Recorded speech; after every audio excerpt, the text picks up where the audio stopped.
Comfort didn't ruin men overnight. It replaced responsibility quietly. Luke 9:23 says, "If anyone would come after me, let him deny himself, take up his cross daily, and follow me." Jesus did not call men to comfort. He called them to crucifixion. The modern crisis of masculinity is not a lack of information. It is a love affair with ease. The modern man isn't weak because he lacks strength. He's weak because he avoids discomfort. Amos 6:1, "Woe to those who are at ease in Zion and to those who feel secure." What if the greatest threat to men today isn't the enemy, but comfort? Welcome to the Savage Saint Podcast. I thought today we'd open with a little scripture, just kind of set the tone for what we're going to talk about today. And this is from James 5:1-5. "Come now, you rich people, weep and wail over the miseries that are coming on you. Your wealth has rotted and your clothes are moth-eaten. Your gold and silver are corroded, and their corrosion will be a witness against you and will eat your flesh like fire. You have stored up treasure in the last days. You have lived luxuriously on earth, and you have indulged yourselves. You have fattened your hearts in a day of slaughter." So let's pray to get into today's episode. Abba, Father, thank you so much for the opportunity to do this podcast today, to speak directly to the hearts of men. Thank you for this message that you have put in our hearts. And if there's any bias, any pride, any selfishness in our message today, Father, strike it from our consciousness. Let us be a conduit of your message, your love, and what you want to say through us today, so we can be a shining glory, a representation of who you are to the men that are going to watch this episode. And you know we pray. Amen. Amen. What's up, men? Welcome to the Savage Satan Podcast. My name is Fabiano Menino, and this is Robbie D'Angelo, my co-host. We are the founders of the Savage Saint Podcast, and we are excited to bring this podcast to you today and to really dive into the comfort crisis that currently and has existed for some time that we see with men and that we have also experienced ourselves. So not only are we bringing this to you, we're also going to bring our experience, and then at the end, we will bring it all together of how to work through it. Just to set the expectations for what this podcast is going to bring you. This episode will challenge you. It's not going to soothe you. We're not attacking you. We're calling you higher. And if you feel exposed, that's kind of the point. Yes, it is. Absolutely it is. If something hits you hard or resonates deeply inside of you, that's the whole point of what we're talking about today, because the comfort crisis has absolutely crippled men, and it's just getting worse. Mm-hmm. And the world of therapy and psychology has actually been pushing comfort. And we're telling men, it's okay just to be in your feelings. And if it's too hard, let's just talk about it. And hey, if that boss is mean, he's just being toxic. Or if that relationship's hard, well, y'all just aren't right for each other. We're literally telling men that discomfort is bad. And if it feels uncomfortable, it just means you probably shouldn't be there, or someone's being mean, or you're a victim. So therapy culture and even social media right now is pushing it, right? Burnout, or hey, if it's hard and you're tired, maybe you just need some days off. Maybe you need to go get a massage. If it just gets too difficult, maybe you're not aligned with it, right? So we're pushing this agenda of discomfort is an enemy almost.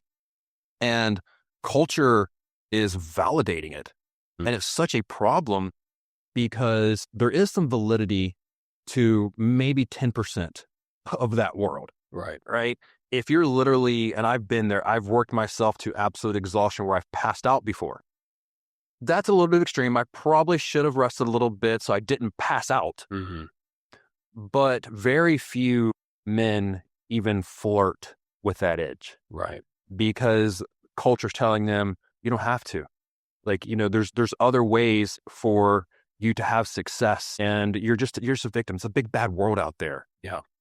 So what we're going to do today is really going to point out this comfort crisis that men are struggling with. And we're going to speak specifically to the different ways that men are finding comfort and escape of their masculinity, their responsibility, and the purpose that they should be living out in the world right now. Yeah, everything that Robbie said is pretty spot on. The way traditional therapy has gone towards men and how, okay, let me just back up a little bit. Traditional therapy is technically designed for women to talk about feelings, to talk about things, but there's no necessarily to almost validate them, right? Which we do need validation in our experience as men, but we also need action. It's like, okay, this happened. What are we going to do about it? Do is the key word there. Exactly. Keyword. So what we see is too many men getting stuck in that cyclical loop of talking and doing nothing about it. So there's almost a relief in the moment, but it's very temporary because it's still an issue. So that's where the work that we're doing really comes into this, is because we're not just talking about it, we're being about it. Like, we have to work through it. We have to feel the emotion, but not get stuck in the cyclical feeling of the emotion. Because technically an emotion is only alive and present for 90 seconds. And the addiction of the emotion. Right. Which a lot of men suffer with. I'm going to let you get back to that, but I think this is an important point. We become addicted and we wrap our entire identity around, oh, I have depression. I'm anxious. I'm not good with people, so therefore I must have social anxiety. Like, no, you just never learned the skill of social intelligence. We become addicted to feeling down and feeling dysregulated, and that becomes our identity. And your identity is literally the lens at which you see the world through. So if you're doing something that doesn't align with that identity, now you're discomfortable and you're going to go back to your cave. You're going to go back to your sedation mechanism, whatever that is.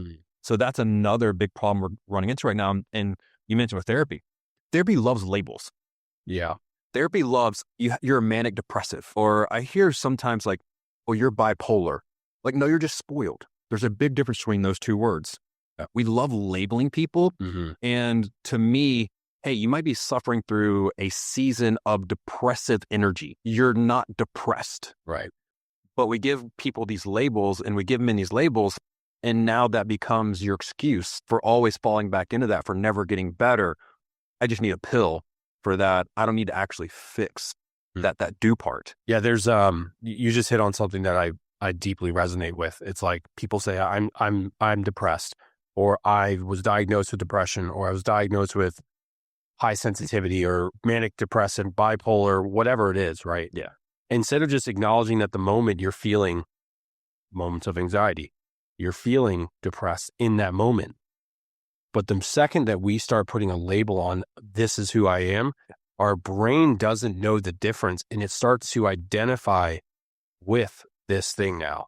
So if I'm anxious, I'm going to be a very anxious person. I know there's a book that came out, and this might trigger some people, but it's called like The Highly Sensitive Person, HSP. I don't agree with that. I think that if we train our nervous system in a way where it can hold more, so that means feeling the emotion, That's hard. leading with this, like going into the discomfort, right? It is hard. You're right. But the world is hard. The world is brutal. I mean, it's a beautiful place that God created for us to be able to learn, expand, and grow. However, it's not easy. And I don't think we were called as men to an easy life. Like literally the scripture that I read is talking about the problem of luxury, ease, comfort. And let's be real for a minute. God designed us with certain biological wiring. Most of the labeling, the comfort crisis, and the things we go to when we need comfort actually do deeply trigger those biological processes. Because the thing I love telling men is your brain only exists in a cold, dark shell. And then you have eyes, you have ears, you have your senses. But your senses are just input that go into that cold, dark shell. And your brain doesn't recognize the difference between reality and your visualizations, or your reality and the stories you're telling it. It's literally just a computer processing information. So what information are you giving that brain in its cold, dark shell? Right. And that information is literally going to form your identity, and your identity is going to dictate the choices and the actions you take. I was talking to a man yesterday and we were talking about this. I said, look, to boil it down to its simplest form, life is stimulus and story. You have stimuluses, which is talking to somebody, feeling nervous. Like you have these stimulus variables, and then you create stories around them. Your brain is a meaning-making machine. It wants to assign meaning because that's how it keeps itself safe. So I want to acknowledge for a minute that without letting men feel like victims of this, because that is not the point of me saying this. Right. But I want to deeply acknowledge there is biology at play here. And your brain is not built to thrive. It's built to survive.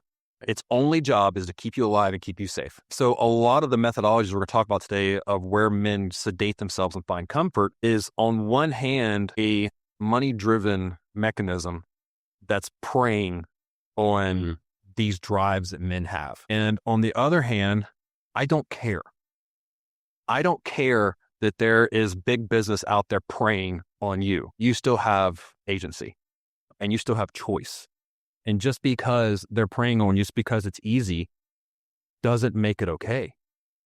But you need to understand that biology of you literally are making meaning of everything in your life at all times, whether it be that comfort mechanism or the challenges of being a real person in the real world and not living your life as an NPC are legitimate hardships that you're going to go through.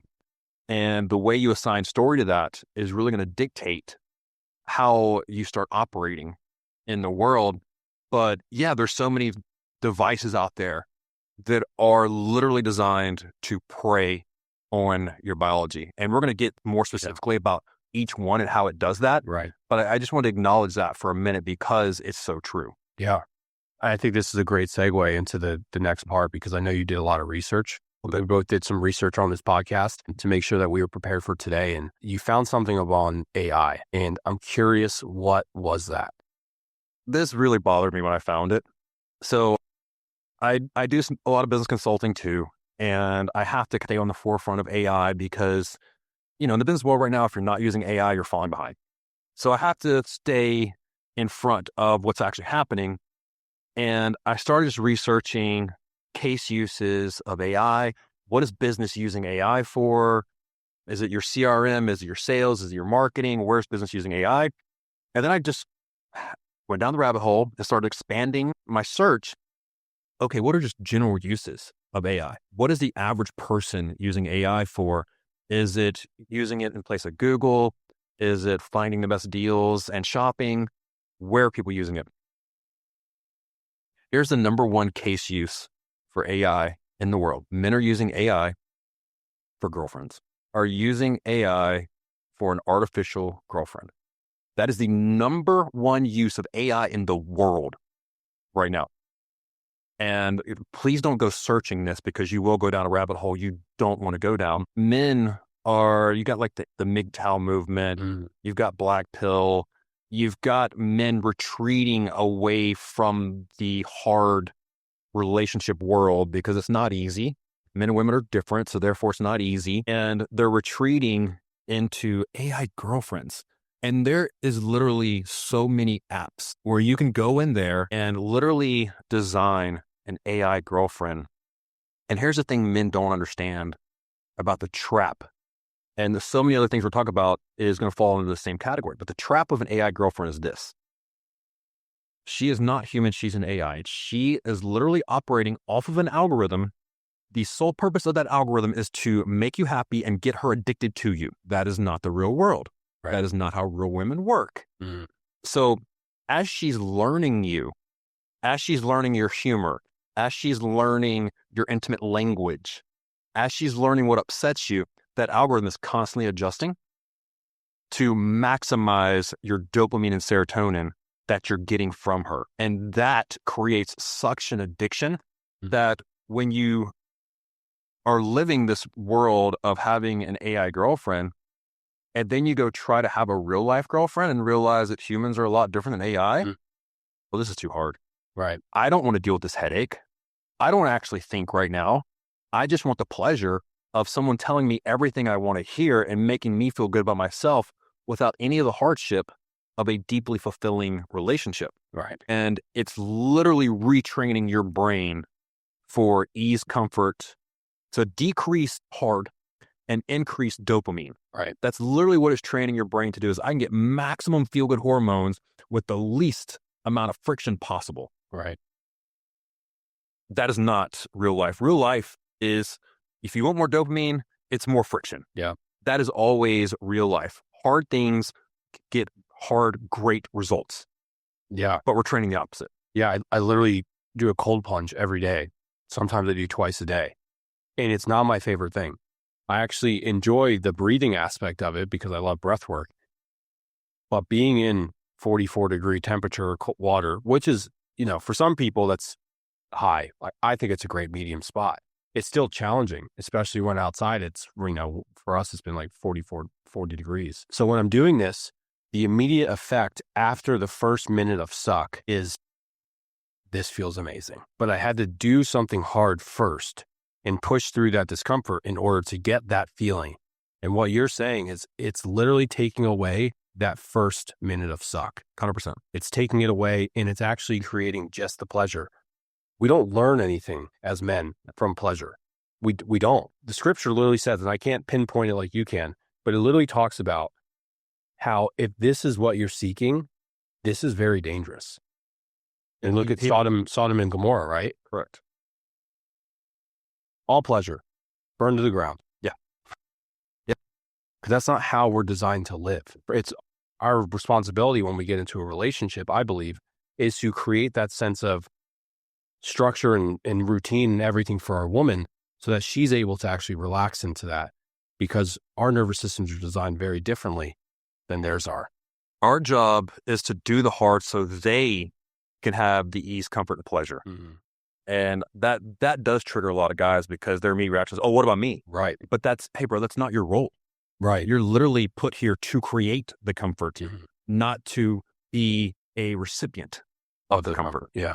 And I think there's ways that women also are now stepping up that I've seen, I'm experiencing in my relationship is she's not coddling me, but she's empowering me with her words. Yes. Which pushes me to keep going more, which is what I need. I don't need her to keep me into this pleasure cycle of like, just stay in bed or like, and they will do that. It's right? addicting. It is, because I like cuddling. I like cuddling with her. And I'm at this point where I'm like, okay, well, I have stuff I have to do. Yeah. And she knows that, but she's always going to like seek that in ways, but she also respects of what I'm doing in order to not keep me in that, which is a woman, I think, who's done a lot of work on herself. And we're going to cover relationship dynamics later, but her desire for you is formed in the hardship you go through. Right. You got to be the king building the kingdom on a mission to slay the dragon. And that is what creates her desire to want to provide that nurturing, loving, feminine energy to you. Yeah. But the problem with a lot of guys is they get that feminine energy and then they stop living mission and then they wonder, why is she no longer giving that to me? Right. Oh, it's because you're now addicted to ease, comfort. And I see so many examples and even like top influencers right now where they're literally being the female in the relationship and they're wondering why she's always cranky, she's always mad, she's always dysregulated, and why they're having to handle so many emotional storms. Bro, you're doing her job and she's doing yours. And that is not how we're biologically wired. And if we can be real about it, the man who's doing that knows that something is off. Something internally feels off. He just doesn't know what it is and doesn't know how to acknowledge it. And that's something that is so needed, is to be able to bring that awareness of like, okay, I'm feeling this. She must be feeling this. This actually takes men to understand what to feel, though, in that moment, to be aware of the sensations in their bodies. Something feels off. So that means I probably need to change because the polarity is off. You're speaking to a man who has done work. Yeah. Not the, I just call it gen pop, not the general man who hasn't done a lot of work. Well, let me explain this because I actually have an example of where I did this. So my first girlfriend in high school, right? We can all probably relate to this in some way. My first girlfriend in high school, we dated for like a year and a half. And one of the things that she said was, I feel like we never fight. Like, I feel like we've never been in an argument. Like, I feel like something needs to what she was saying is something needs to change, right? And what she was actually saying underneath that is, I'm not polarized by you. Correct. I am not feeling friction. And not to say that friction is bad, because friction's good. We need friction. Iron sharpens iron, right? Iron friction. We need healthy friction. That's what she wasn't feeling from me. And then we ended up feeling you being a man. Right. And I wasn't aware of that. And especially not in high school. Exactly. Yeah. And the fact that I had nice guy tendencies. So that's where a lot of that was coming from. And in my mind, I'm like, oh, copacetic, we're good. I'm being a good guy, right? Yeah. What's the deal? Being a nice guy. Yeah. And this is where a lot of men also get caught up right now. And I think the majority of men are in this currently. I think most men today want to be good men, but they don't know how to because of what society is telling men, right? Going back to comfort. Society is telling men to be a good man is to be a good woman. Yes. And they're wondering why there is no polarity. Exactly. Well, bro, a real female is attracted to a man and you're acting like a female. Yeah. So therefore, you're not living an attractive life for her. It's not real complicated. Yeah. It's just harder in execution because we're deeply programmed from society, church, and a lot of even men's groups. You need to be a nice guy. That's what women want. And even some women will say that. I just want a nice guy. No, you don't. You don't. You want someone who's going to treat you well.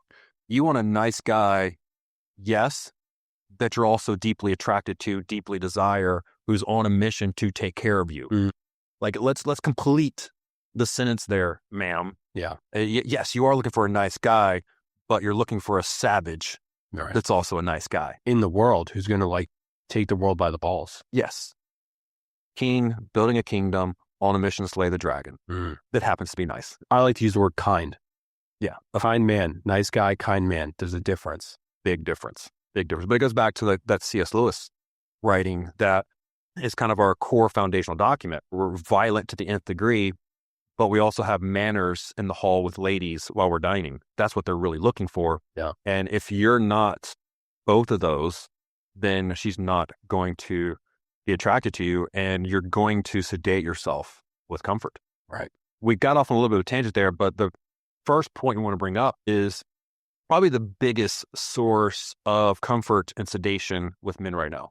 And this is a hot button topic, but we're going to talk about it. Yep. It's porn.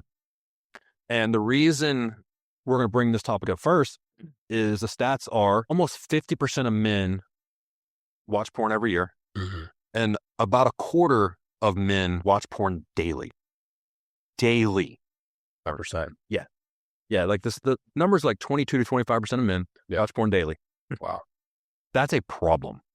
It's a huge problem. That is telling me that, yes, you're escaping reality. Yes, you're looking for the easy way out. Yes, you're looking for, hey, I just need a release right now. So many men go to porn for different reasons. There is some men that go to it because of trauma. Right. There is some men that go to it as a stress relief.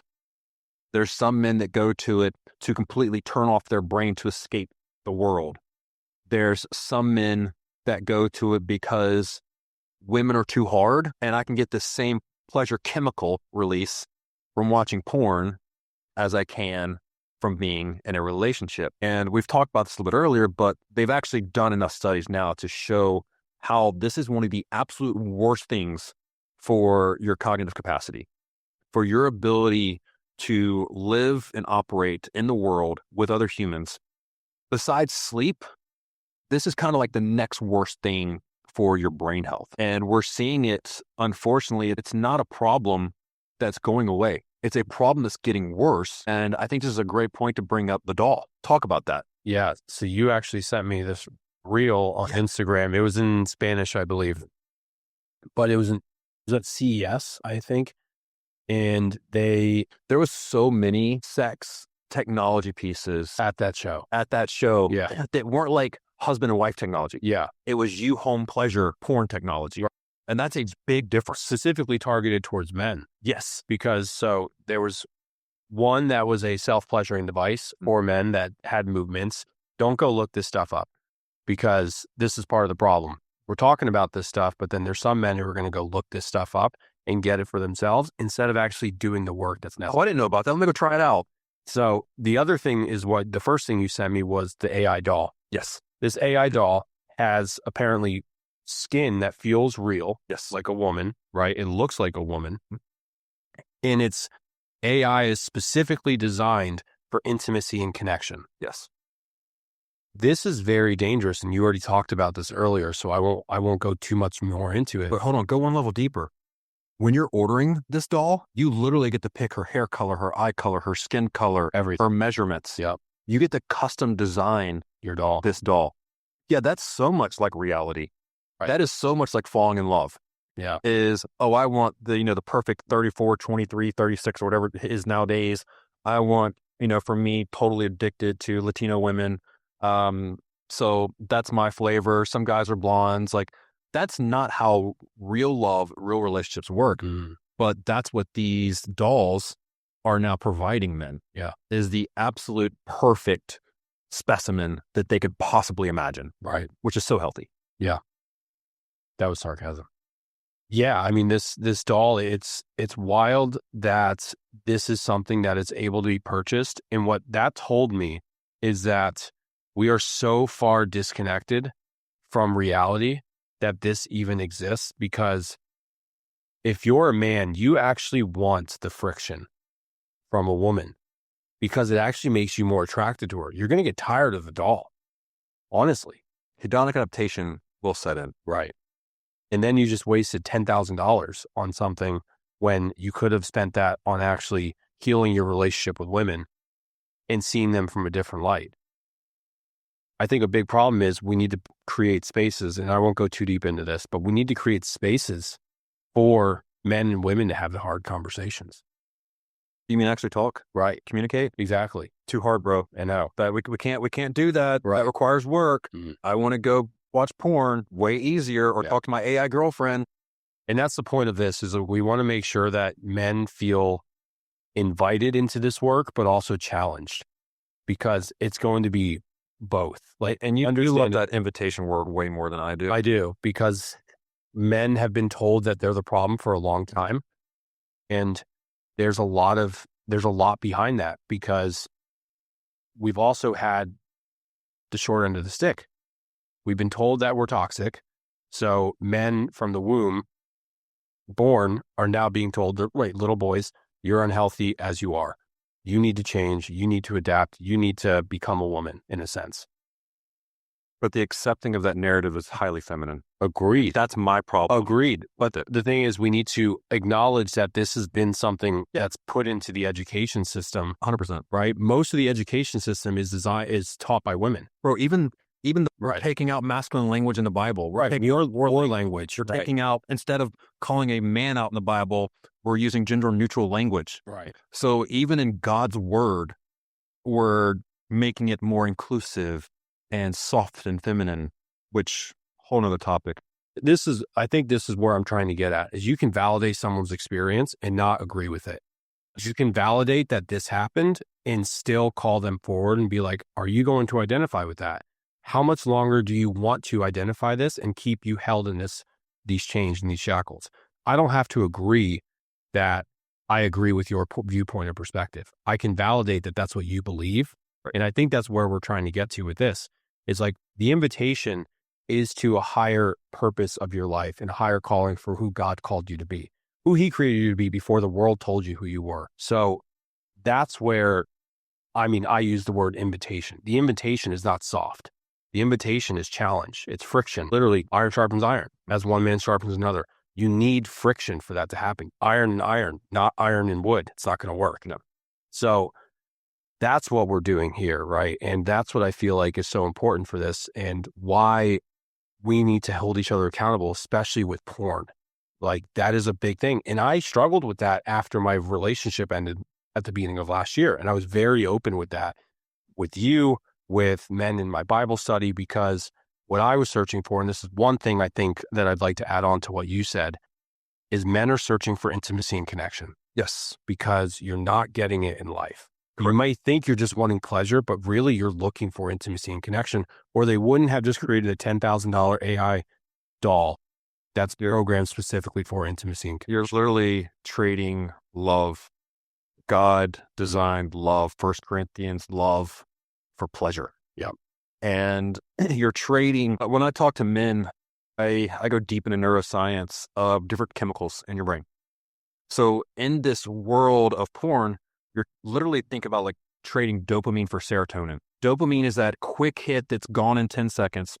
Serotonin is that deep fulfillment of, wow, this feels good. And it lingers and it can last so much longer, but it requires work. Right.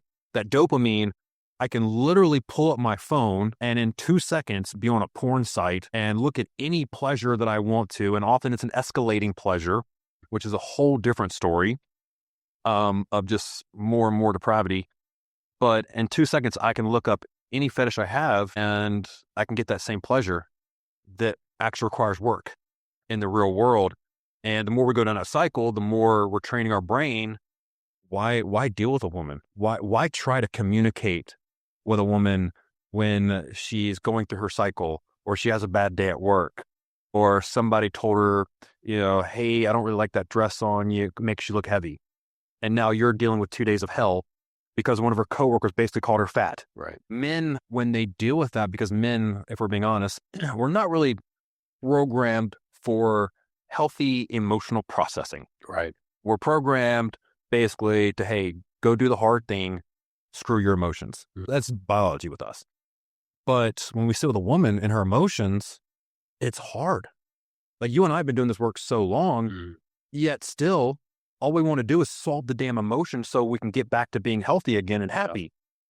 So it's still hard for us to sit in that emotion. And because it's so uncomfortable, and most men, and you've probably seen the same thing, most men that I've worked with, they have such a discomfort with emotion that it literally just like drives them to these highly anxious, almost angry states because it's something they can't control. It's something they don't understand.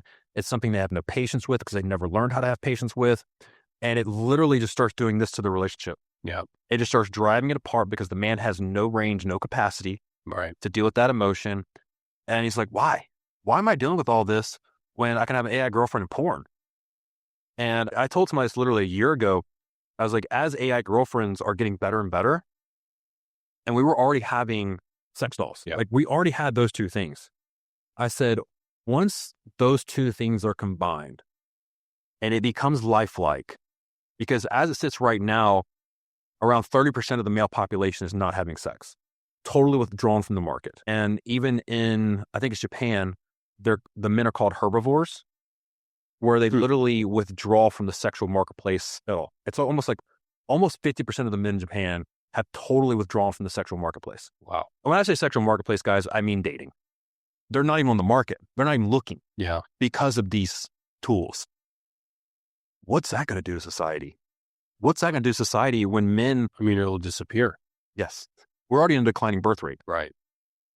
So there's so many downstream effects of porn, but really the biggest problem with porn is when guys aren't living on mission purpose, they're totally living for what are my feelings right now and how do I escape them? I just don't want to feel this right now. I'm going to go to porn.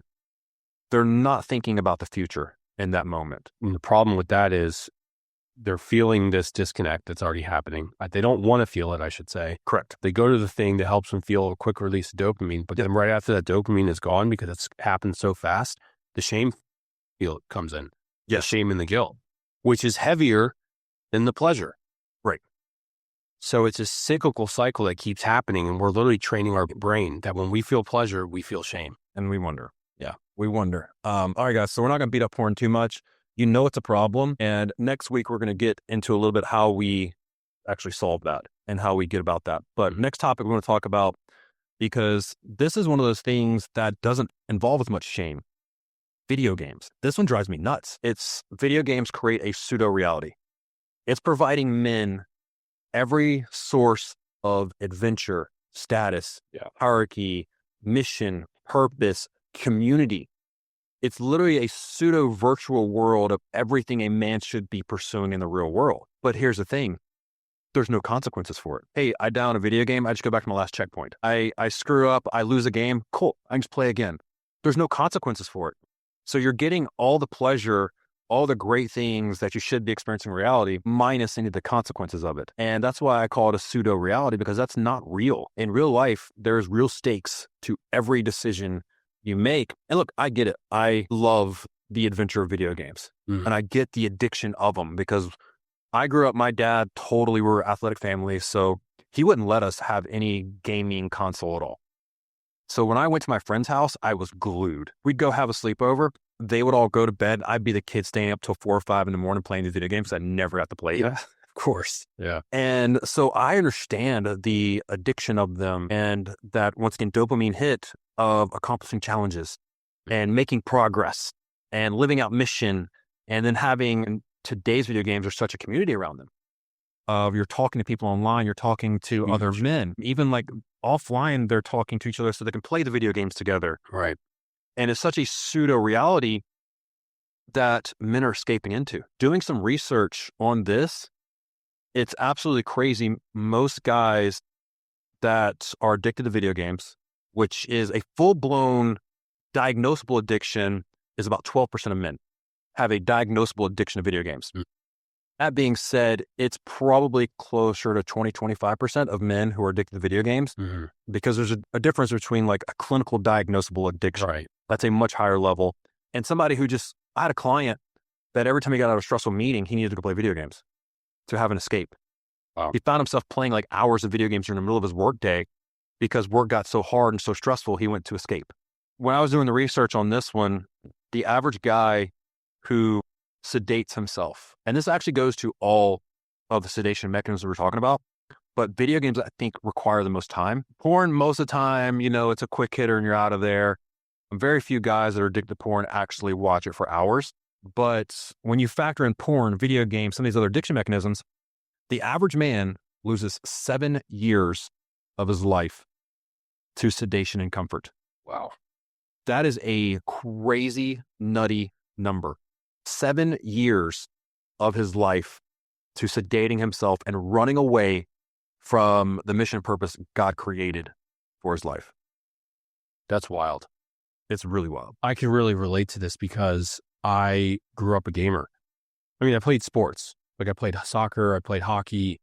I was very active. I feel like my friend group was definitely very different than most because we were active, but we also loved video games. So we did both. We also went to parties in high school, right? So like we did a little bit of everything. I would have considered myself a hardcore gamer. Played Warcraft 2, Diablo 2, Diablo 3, World of Warcraft, which is a big one for a lot of people, Call of Duty, Halo, like all of these games, but we played it together and then we still did other things. Now, where I can see it getting very dangerous is the fact that this is all that you do. Yes. Right. And this is actually where, because games are getting so real and it's triggering this, you said it, the adventure aspect of us, the mission, the purpose, the community, there's a sense of connection that's happening because of that community aspect.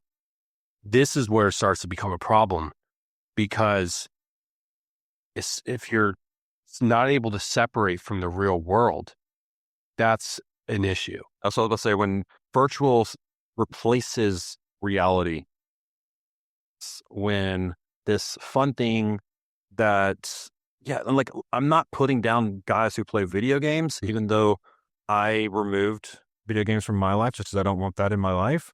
I don't have time. Absolutely. Like, I don't have time. And when I do have time, I want to go do something that's going to, like we're purposeful individuals. Like sometimes sound that. Yeah. Which we'll talk about later. But like, I want to go do something in real life, in nature, maybe go to a ranch or play with some animals. Like, I want to go do something in real life. I don't want to isolate myself because I'm already isolated so much and just work. I don't want to isolate myself further in video games. I need to go be a real human in the real world. Yeah. Speaking of video games, in the absence of consequences, I wrote this point down I really want to share. And it says, modern systems reward compliance, not courage. Yes. And I think that kind of ties all of this together, because video games reward that. There's no courage that's happening. There's no challenge. There's no friction that's happening besides the made up shooting of guns, but you're not actually dying. Well, it's, No again, consequence to that. it's pseudo courage. Right. You think you're having courage because you're on this virtual adventure, but courage cannot exist in the vacuum of consequences. So if there are no consequences, is it really courage? Because courage is taking action in spite of fear, not the absence of fear, Right. in spite of fear. So if there is no consequences, AKA no fear, I mean, you can call like a pseudo fear of having to go back to the last checkpoint or, not winning the game. It's not real consequences. It's not really like losing your job or investing in a business and having to go bankrupt. Those are real consequences. So there is no courage because there's no consequences. Yet you think you're having this like adventure and courage and all these things, once again, that men intrinsically want and need. You think you're getting it through the video game, yet absent the things that actually empower those, the consequences, the friction, the learning new skills, humans, people, absent those things, it's not courage. It's just going through the motions. Right. And I think this movie that comes up for me, which is my favorite trilogy ever, you already know this, The Lord of the Rings, right? I love that, the lore of it, right? The dragons, the orcs, the bad guy Sauron, all the people, right? Frodo, this adventure that they're going on. Literally good versus evil. Right. And obviously we all know that J.R. Tolkien was Catholic and a lot of what he did was based on scripture. Yes. So, and he was best friends with C.S. Lewis. So he actually was one of the people that led, anyways, C.S. Lewis to Christianity, but I'm not going to go down that route. One of the things that I loved about it so much is like the arc of each individual character. Yes. Because you see them for who they were, right? Frodo in the Shire, there's no danger. No. There's none that's happening. It's all comfort. He's still a boy in a sense. And he chooses to go on this journey and become the ring bearer, which had a lot of consequences. What I loved about what Frodo did there is he was and the hero's journey, the call to adventure. Do I go back home? Do I go back to comfort? Do I go back to the Shire? Or do I take the ring to Mordor? Like, Right. That's literally the question that he has. And they're having this, like, you remember the scene. They're having this debate over how they're going to do this, who's going to do this, who's going to carry the ring. And Frodo's like, me. Literally, Isaiah, here I am, send me. That is so missing from men today. Men are not having that, this is going to be hard. Who's going to be responsible for this? I will. I want to go do the hard thing because people are depending on me. Literally, the fate of Middle Earth was resting on him completing this mission. And it's Frodo. The Hobbit. The Hobbit. It's not Aragorn. It's not Gimli. It's not a warrior. It is literally a farmer who eats 9 meals a day, right? A guy that literally his entire life is comfort and pleasure. Yet, when the opportunity presents itself, here I am, send me. That's a call to adventure where most men are go back to comfort. I think this segues beautifully into our next point, which is social media, the desire or the need for online community, an online brotherhood that happens. And I'm not talking about like intentional brotherhood. I'm literally talking about Reddit forums. Exactly. Right. Which are already obviously very dangerous in and of itself. What are your thoughts on men and social media? So social media, I look at as a tool. I'm a business owner. I do business consulting. It's absolutely a tool that can be used for good and bad. And the sad thing about social media right now is how much information is coming out as quickly as it's coming out, and the human brain is not equipped to handle it. So not only are we inundated with constant information, but the algorithm, and you can call it the boogeyman, you can call it, whatever conspiracy theory you have, but the algorithm is literally designed to just keep you on the platform as long as possible, because that's how it's going to maximize the monetization of ads. So that's what the algorithm is designed for. And we talked about biology earlier. Your biology, your brain puts a 7x magnification on negative information than it does positive information. That's just from the research. So when you look at that together with the monetization, if it bleeds, it leads. The old news saying, they're going to show you the things that are going to get you addicted. And a lot of times when you do research into cults and how people form cults and how people become addicted to these cultish communities. One of the leading indicators to a cult is a common enemy. What negative thing do you and I have in common outside of us that we can make the enemy? And you're seeing that on social media right now. You're seeing brotherhood formed, not about doing something positive, about, hey, me and you both hate this. Me and you both dislike this. Whether it's politics, it's sports, it's literally the whole red pill movement. It's so many things where you're seeing brotherhood form around you and I have this common hate instead of this common mission. And that's exactly what social media is going to feed you. You can literally go to Instagram and two people can see the same exact post. You click on the comments, and because of your unique algorithm, it's going to show you different comments. Right. So it's literally designed to make you addicted and to keep you on there and to fuel this negativity that you feel, because it knows that that's a very powerful emotion in marketing. And a lot of guys are finding commonality, brotherhood, connection in, let's just call it like number one podcast right now for young men is like Nick Fuentes. There's nothing positive about that podcast. I don't see Jesus in that podcast. Even though he calls himself a Christian, I don't see Jesus in that podcast. Yeah. So we have things like that. We have, and you and I joke about this all the time, we have all the rise of conspiracy theories and, the flat earthers and all this crap that's out there. So now we're once again uniting over this common enemy instead of attacking real life. And we're finding, once again, like a pseudo connection. We're all deeply searching for connection, like you mentioned earlier. We want to be seen, heard, and loved. That's what we're searching for. But unfortunately, with social media, we're feeling seen, heard, and loved because this common thing we hate. And it's so sickening to me because, once again, I look at the amount of time people devote to those topics. I'm like, bro, you just spent 5 hours of your life researching flat earth theory. That is undeniably a false theory. Undeniably false.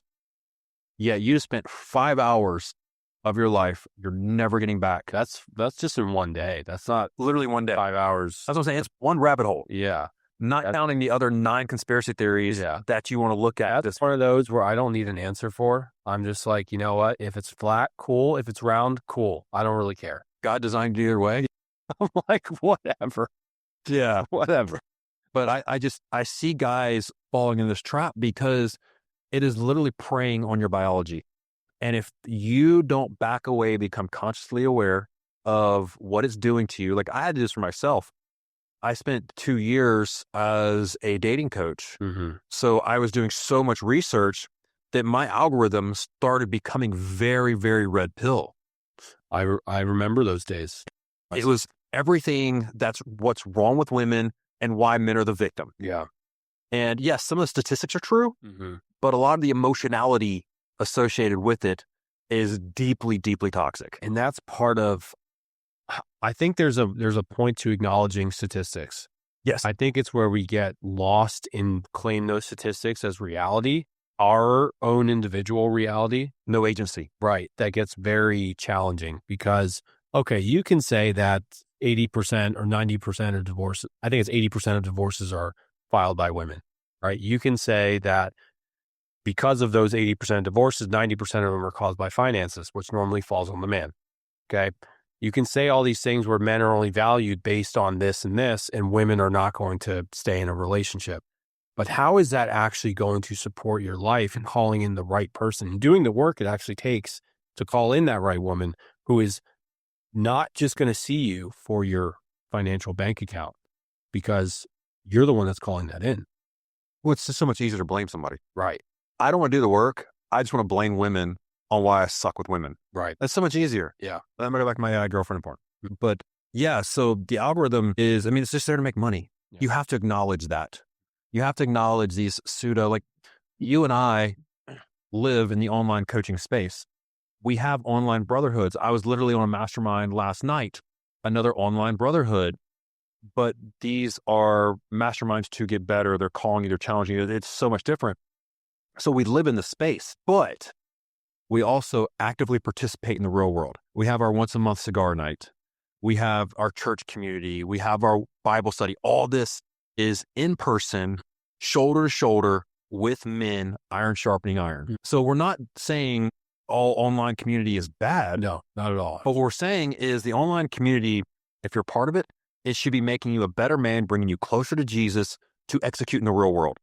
And if it's not doing those three things, then you probably shouldn't be wasting your time on it. Right. And to look for men in your local community to be able to go to your church, right? And find men who also want the same thing too. Because we need each other. We can't just be only online. That's my belief. I don't think we can survive that way. Bro, don't soften that. Yeah. It's a truth. You can't live your life online because once again, you're just chasing dopamine instead of true fulfillment of real in-person relationships. Right. I mean, we know now from fMRI machines that energy is exchanged between humans. We can scientifically measure the energy exchange between humans. You don't get that online. Right. Even with my clients online, I'm like, no, I don't want to email. I don't want to have phone calls. Worst case scenario, I'm going to see your face on a Zoom call. Yeah. That's worst case scenario. Yeah. Best case, we're sitting kneecap to kneecap, eyeball to eyeball, getting deep into this conversation because I need you to feel the energy to have a true state change. No, don't soften that point. It's true to soften it. Let's segue into the next point of substance abuse. Yes. And one that I'm not sure if you've had any experience with it, but I've definitely been in the music festival scene and understand the addicted feelings you can get to MDMA and ecstasy and LSD and all these feel-good things that expand, make you feel like you're living a completely different life. Yeah. And it's a facade. It's a fallacy because what happens when you come off of those things? Well, you have to go chase it again. Right. That's the problem with the festival life is that's not how people interact day to day. Right. It's a chemically induced alternate reality where everybody's peace, love, and happiness, but they forget the only way they can go experience that is they go have a job in the real world and actually make real money and go live a real life, and that's their escape from it. So once again, it's just an escape mechanism because life is too hard. You hear that cliche thing of, I want to live a life I don't need to escape from. I want to live a life I don't need a vacation from. Yet festival life is that hedonic treadmill of life sucks, life's hard, when's the next festival so I can have my escape? Yeah. And I go have my escape. I can go back to the real world now. Man, real life sucks. When's the next festival?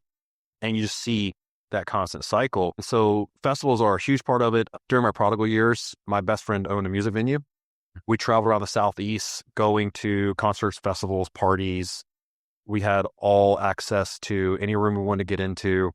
It was a very dangerous, slippery slope life where if I didn't have Jesus on my shoulder, just whispering in my ear, hey, bro, not a good idea. Hey, you're at the edge. You need to back down. If I didn't have that, I definitely could have got lost in that because it was so much pleasure every weekend. We would literally leave for Thursday, Friday. Hey, where are we going? Just get in the car. Let's go. Yeah. And we'd go on an adventure. I want to add something to this because I actually lived that life for years, probably from 2016 until 2018. Maybe I think the last time I went to a festival or show was 2019. And it was like in the beginning of it. Maybe it was 2020. I don't remember. But anyways, who I was and what I was searching for in those beginning years was very different than me at the end of it. And I think this is a good, like a segue point is most people get stuck in that is the life that they want. Instead of, for me, it actually opened me up to a whole other aspect of myself. And I'm not saying to go out and do these things. That's not what I'm saying. No. Because what I learned is that you can actually access these things naturally. Yeah. And you can learn from the mistakes of others. Right.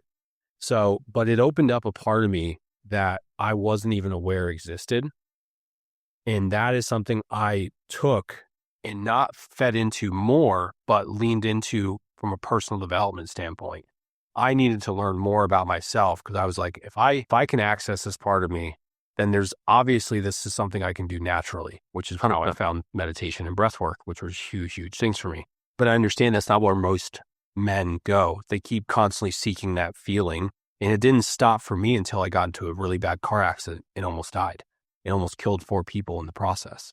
So for me, it was this hammer that came down and saying, if you don't change, if you keep going down this path, you're going to die. That was very similar. We were barely avoiding trouble.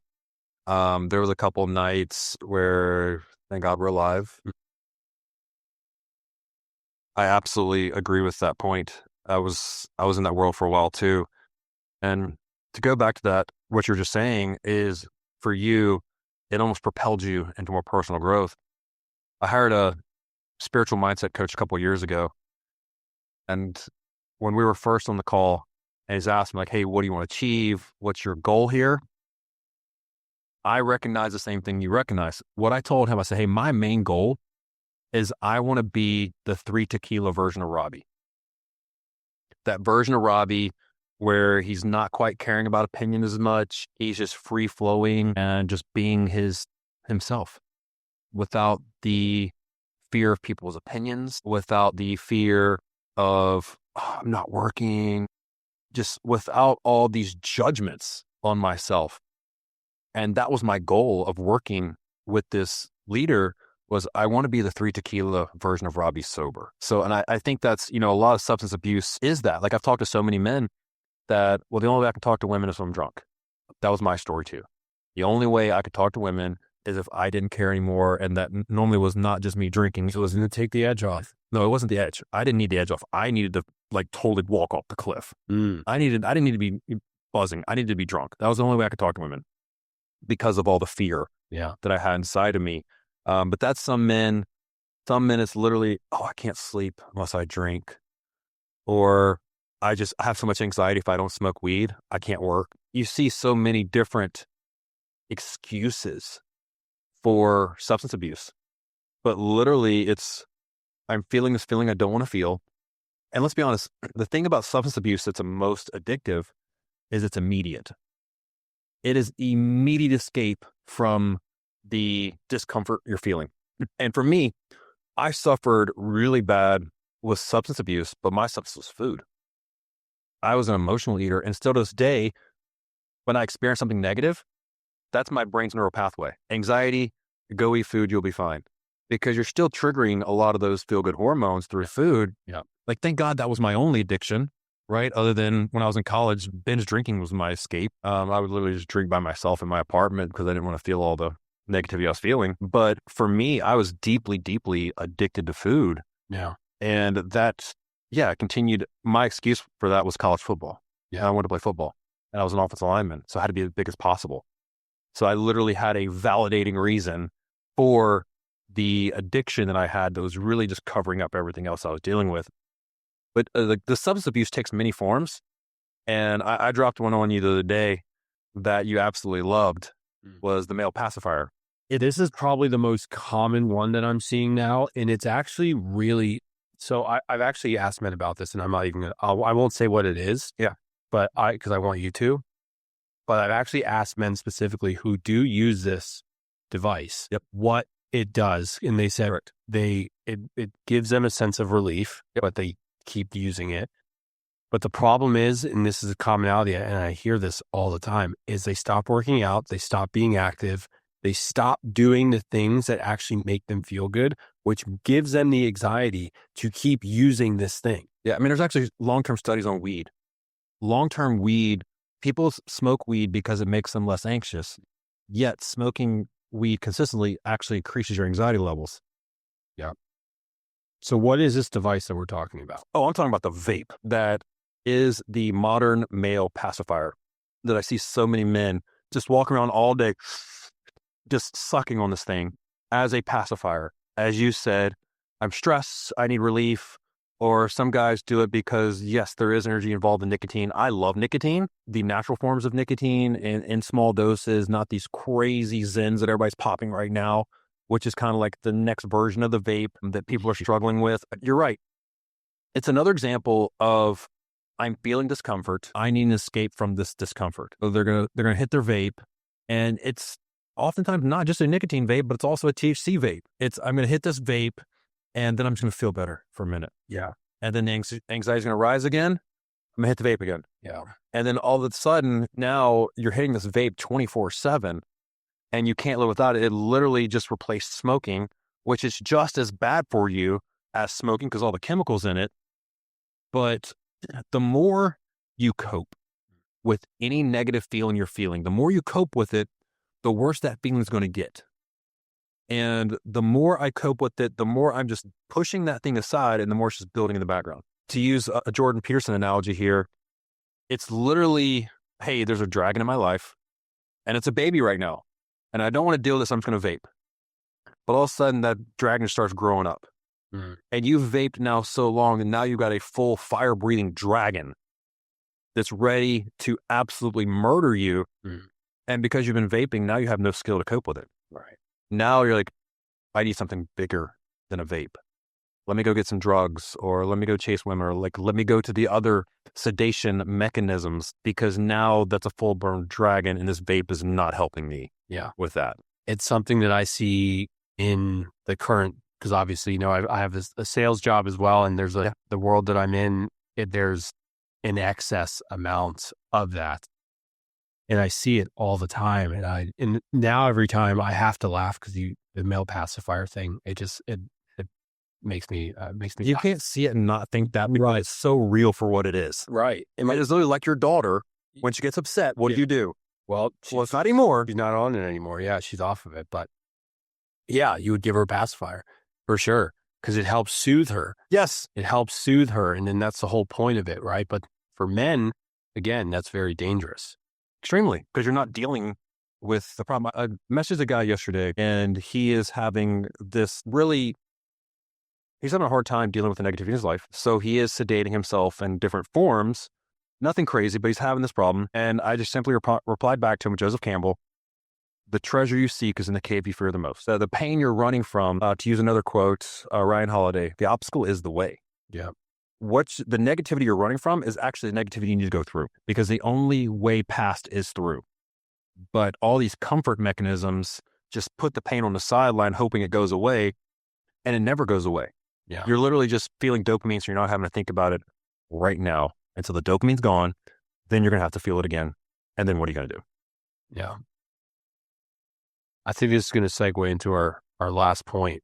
And something I'm curious is and this might trigger a lot of men, because a lot of our stuff is based on this, or a lot of our value is technically based on, or could be based on this. What's another form of escapism that most men don't really know is escapism? They don't know because, like you said, actually it's looked at as a good thing. So why can a good thing be an escape? It's work addiction. Right. A lot of men, I'm literally dealing with a client right now. A lot of men, they find validation in work. They find a lot of this stuff that we're talking about right now, even like adventure, mission, purpose, they find in their job. And the things outside of their job are what's causing the pain. Maybe it's a nagging wife at home. Maybe it's, hey, I don't really know how to be a father. So if I'm just working and providing, and my wife's raising the kids, then I don't really have to lean into trying to be a better father. There's so many things, or even it's like family pressure, right? Like I can't deal with my mom and dad right now. And I've absolutely been guilty about this. I don't want to deal with the pain of my life outside of work. So I'm just going to work, because no one is really going to guilt and shame you for working harder. Right. They're not going to guilt and shame you for making more money, because our society rewards so much of that, males and females. It's almost more tragic on the other side when you see work addiction in females, because it's so far from their biological design. But men will use work and become addicted to it as a form of escapism. Why?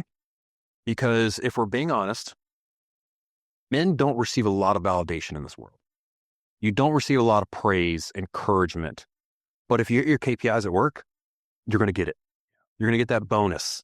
You're going to get the attaboy that your boss gives you because you just made him more money.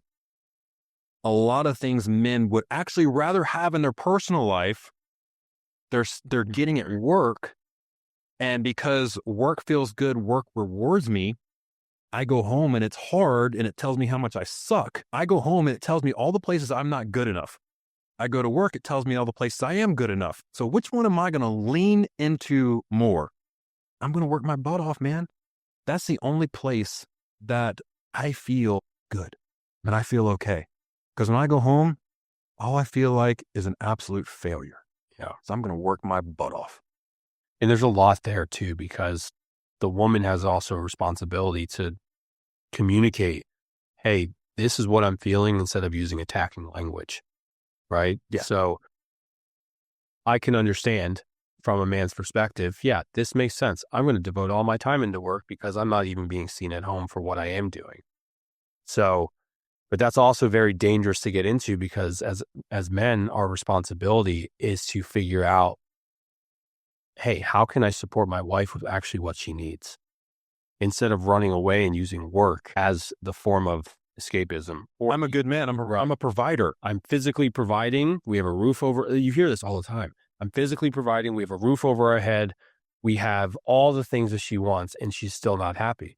It's because it had nothing to do with those things. It has everything to do with the way you love her and the way you treat her. Those things amplify. Those are things, not emotions. Right. And that's what she needs, is to feel connection, more so than you do, because our way of connecting can be very different than their way of connecting. And so when a woman says, I respect you, that's a lot more. We receive that a lot more than I love you to them. Gratitude, respect. Right. That's what we need. Adoration, appreciation. Hey, I know life is really hard, and I really love how much you're taking care of us right now. Every man, who would not want to hear that? You're speaking to the warrior's riposte. So in medieval times, there was something called the warrior's riposte. And what it was you went to war. And let's just say you went to war and you're victorious, which Vince Lombardi quote here, actually this hangs on my wall. Any man's finest hour is that moment he lays on the field of battle, completely exhausted yet victorious. Beautiful thing for men to feel. But I'm going to argue with Vince Lombardi there.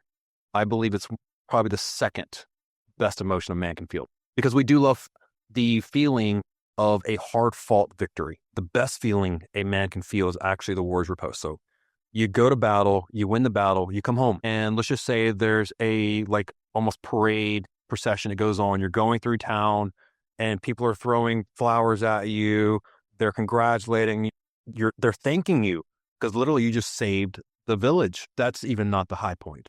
The high point is you get home and your wife comes up to you. Baby, thank you. Thank you for saving us. Thank you for going to war and protecting us and doing what you needed to do as a man, as scary and as hard as that was. But I see you. I see what you just did for this family. That feeling for a man, I believe, is one of the greatest feelings you can feel that all men are searching for. So the question I always ask men that are struggling with work addiction is why? Hey, bro, you're working 70, 80, sometimes 90 hours a week. Why? Oh, well, I need to make money. Or my wife wants this. Or I'm doing this for my family.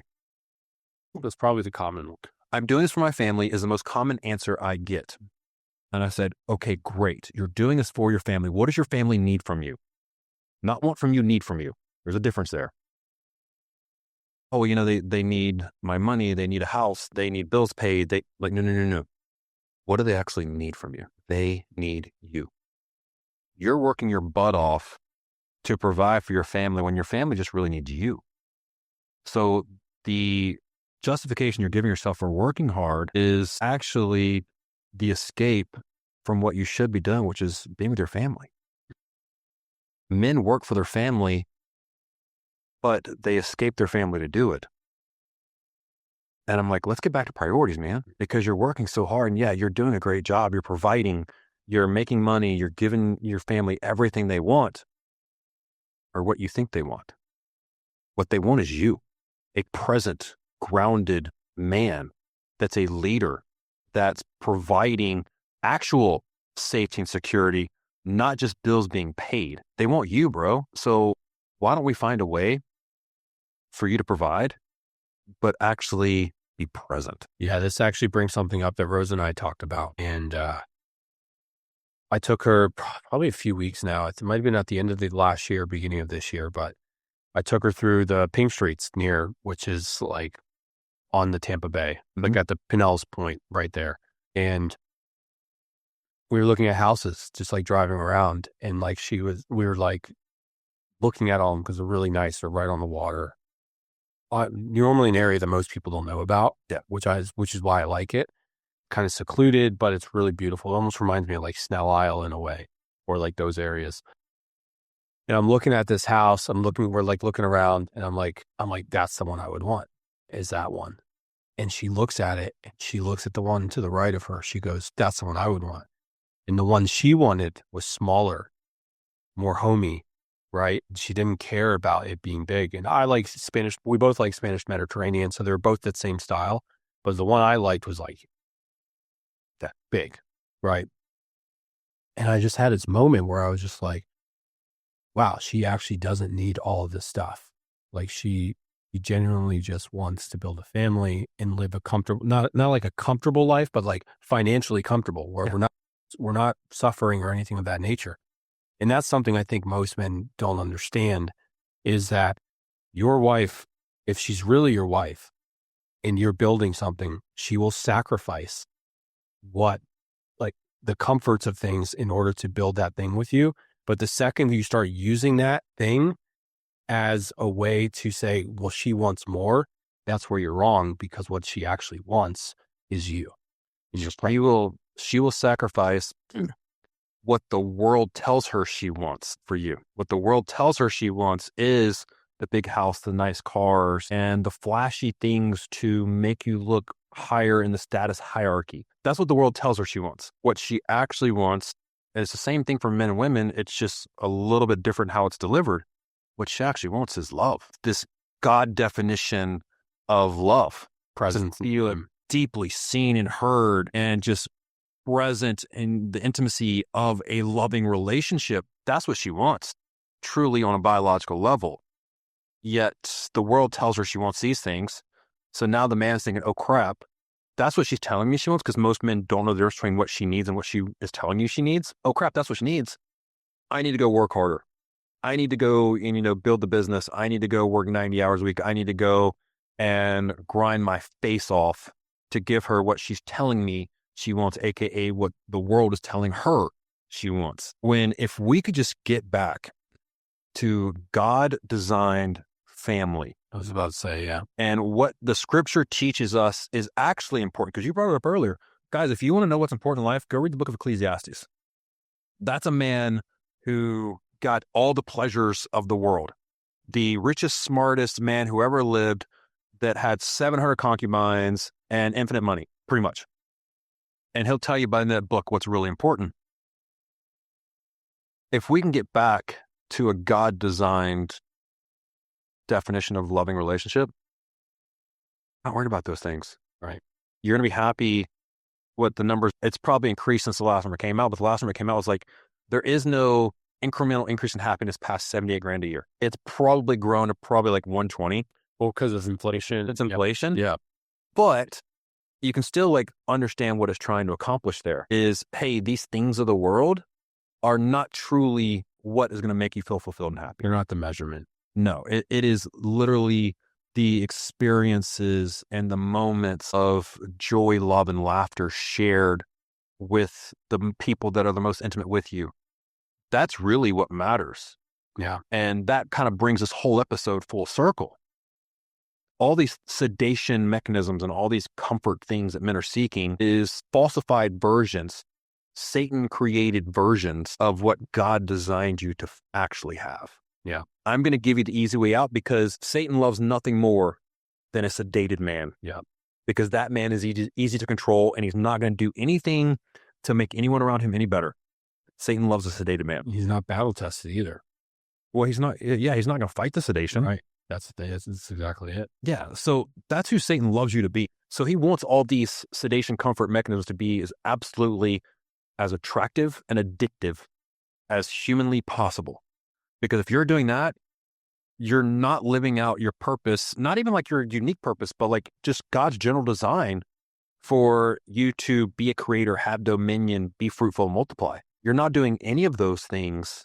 You're not living out the image of what God created you to be in this world if you're in comfort and sedation. So literally Satan is winning that battle, and most men don't even care. Yeah. And that's what I think that's where I get a little fired up on the topic is you're getting your butt whipped by the enemy on a daily basis and you don't even care. You literally think this is life and life is too hard. So this is me. This must be what it is all about. Yeah. Except it's not. Not even close. And guys, we're going to leave you there because this is a perfect stopping place. Next week, we're going to get into what to do about all this. We've just covered, there's so much more we could cover on this topic, but we just kind of gave you an overview of all the different ways men struggle with the comfort crisis. But next week, we're going to get into God's design for men of who he actually created you to be, and then how to actually go to war with the enemy and actually get out of the comfort crisis and start living your teleon ergon, your God-given mission and purpose to become the perfect work he designed you to be. So that's what we're going to cover next week, guys. So tune in for that one because I hate podcasts to just complain about the problem, which is what we did today. But that's why intentionally we're going to have a part 2 and actually walk you through what to do about the comfort crisis because we're all victims of it. I know I've been addicted to all these things on the list, every single one of them. So I want to help men. We want to help men actually understand where they're at and how to get on their side of this. Yeah. Well said. All right, guys. Love you guys. Love you all. And we'll see you next week.